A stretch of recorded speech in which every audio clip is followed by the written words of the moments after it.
እዚህ ጋር ወገንታት ፓስታ እየተጠበሰ ነውና ፓስታ ጥብስ ይሰራል ካላበላችሁ ብሎ ወንድሜ እንግዲህ መጥቷል። ቤቴ እየጠበሰ ነው። ያው ፓስታ ጥብስ የምታውቁ ሰዎች እንግዲህ ታውቁታላችሁ። እኔ በህይወቴ አይቻላቅም ፋሚሊ በህይወቴ አይቻላቅም። ፓስታ ድርቆሽ አይደለም ፓስታ ጥብስ ነው። እማቤቴ ከይስቲ ጉድንም ማን ያለ ነው ሲያገለባብጠው። አረ በእግዚአብሔር ተውገን ፓስታ በደንብ ነው የሚበላው። ያበደ ነው የሚሆነው። ታያለሽ ምንድነው? እሺ ከሰሩ ለፓስታ አሰላሙ አለይኩም ወራህመቱላሂ ወበረካቱ። ሰላም ቤተሰብ እንዴት ናችሁልኝ? እንዴት አደራችሁ? ደህና ናችሁ ወይ? ከኔ ጋር ሁሉ ሰላም አልሐምዱሊላህ። ጨረቃዎቻችን እንግዲህ በቤታቸው ፓስታ ጥብስ ተጋብዟል። የምር እኔ የመጀመሪያ ጊዜ ነው ሳይ። እናንተ እንደዚህ ሰርታችሁ ታውቃላችሁ? የት ነው እንደዚህ የሚሰራው? እኔ አላቅም። እኔ ሰርቼ አላቅም። በነገራችን ላይ እዚህ አረብ ሀገር እንደዚህ ፓስታ የሚመስለው አይታችኋል? ቀጫጭኑ ኬክ ምናምን ይሰራበታል ምናምን ነገርና እሱ ሻኤሪያ ነው ምናምን የሚባል እሱ ነው ማቀው እኔ እንደዚህ ማለት ነው እንጂ ፓስታ ጥብስ እንደዚህ አላቅም ነበር ማለት ነውና እንዲህ ሙያ አስተማረኝ ማለት ነው። ናቲ ወንድማችን አንድ ሙያ ያሳየን ማለት ነው። ግን ያው የሆነ ቦታ ይለያል እንጂ የምትሰሩ ትኖራላችሁ አይ ቲንክና ለማንኛውም እንግዲህ ተሰርቶ አልቆ ምናምን ቀምሰውታል። አረ እውነት ይዋጋል ጉሩ እሱን ቶ አንተ ጥሩ ነው ሚፍታቱ ለበል ወይኔ ሄሚን ጎረሰች አልበሰለም ጫውን በስቶ እዚህ ጋር ወገንታት ቤተሰብ ፓስታ ጥብሱ ደርሷል። እኛም ተዘጋጅተናል። አንዴ አብረን ይኸው ከሞተን በዚህ ሰውዬ ነው። ግን መጀመሪያ እሱ በልቶ 30 ደቂቃ ተጠብቀው ሽንት ቤት ይሄዳል። ጉረሶስ ከመሰው መጀመሪያ ብሉስ ወይኔ ይሄ እንደው ጉሩሯችን አሁን በማንኪያ ወርዶ አረ እውነት ይዋጋል ጉሩ እሱን ቶ አንተ ጥሩ ነው ሚፍታቱ ለበል ወይኔ ሄሚን ጎረሰች አልበሰለም ጫውን በስቶበታል። አልበሰለም እንትን እኮ ይሄ እንጨት መብራት በለው ኳኳ ይላል እኮ እንዴ ጥብስ እኮ ነው።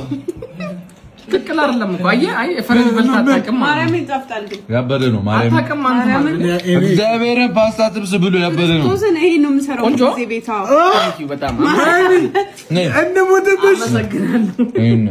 ያበደ ነው። ማርያምን ፓስታ ጥብስ ያበደ ነው። ያበደ ነው ተብሏል። እንግዲህ ተመስክሮለታል ሙያው ማለት ነው።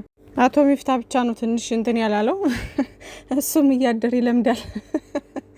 ብቻ ግን ያምራል። ሲያዩት ራሱ ይጋብዛል። የምር ብሉኝ ይላል ሲያዩት ራሱ እንደዚህ ማለት ነው። ምግብ እኮ ማለት ነው ከምንድነው የሚባለው በሀገራችን አባባል ሲያዩት ያላማረ ሲበሉት ያቀራል ይባላልና ስታዩት የሚጋብዛችሁ አይነት ምግብ ሊሆን ይገባል ስትበሉ ማለት ነውና ገና ሳትበሉት ራሱ ባይን የምትጠግቡት ነገር የለም።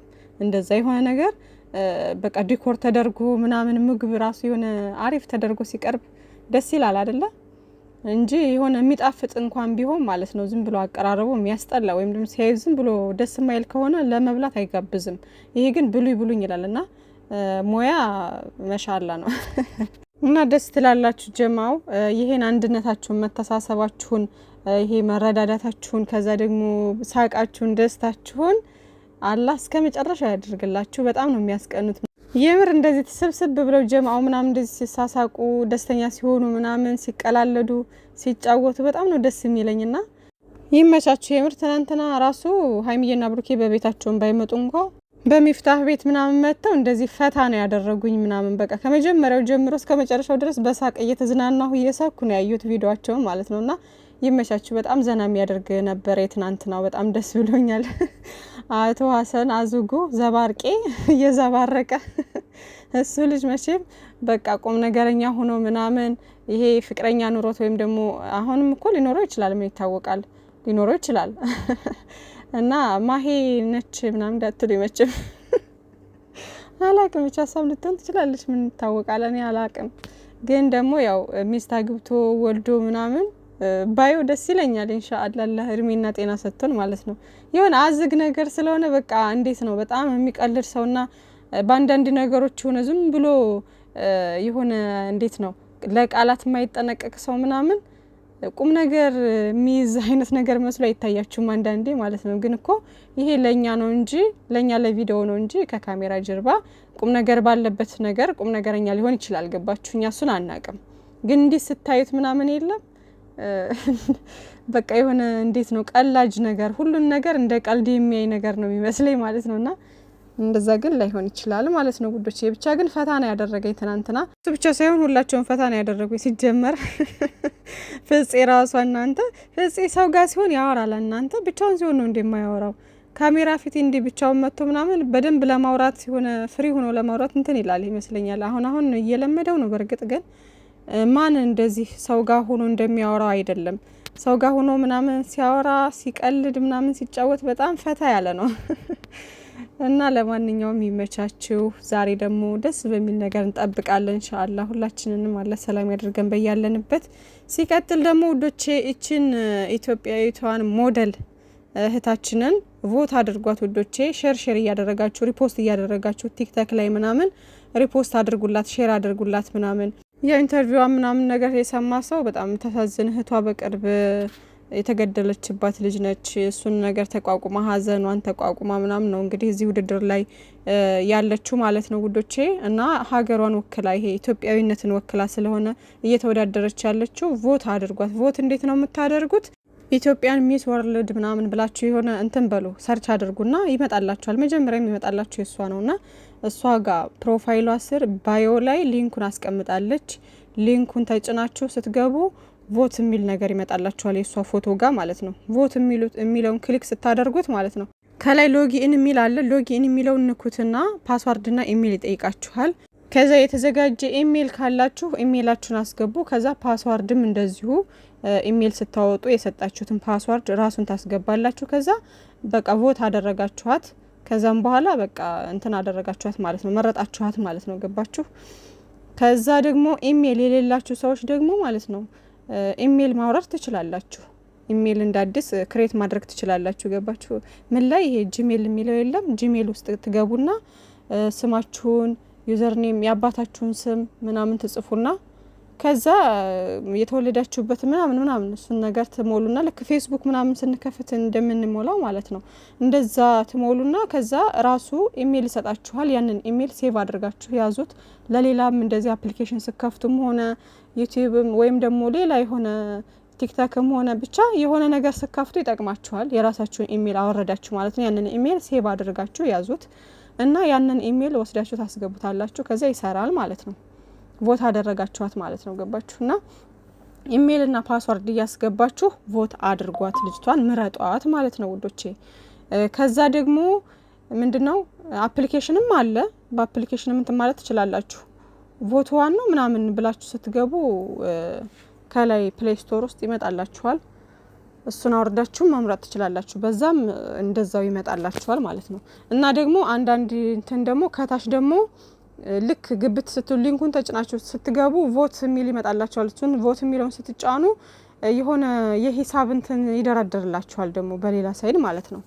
ያ ደግሞ በሂሳብ ቮት ማድረግ አሁን ልክ እኛ እንትን የምንሰጠው የለም አንበሳ ምናምን ይሄ የሚሰጠው ጊፍት የለም የቲክቶክ ኮይን ማለት ነው። በሱ እንትን ስትገዙ ይሄ ከላይ ጀምሮ ዝርዝር አለ 4000 5000 ምናምን የሚል አለ እና ያን የሚያደርገው ሂሳብ ያለው ሰው ባላንስ ምናምን እንደዚህ እንትን ኮይን ያለው ሰው መሰለኝ ብቻ ያ በሂሳብ ነው የሚሆነው። ግን ያንን ሳታደርጉ በነፃ ኢሜልና ፓስዋርድ አድርጋችሁ እንትን ማለት ትችላላችሁ፣ ቮት ማድረግ ትችላላችሁ። ተመረጠች ማለት ነው።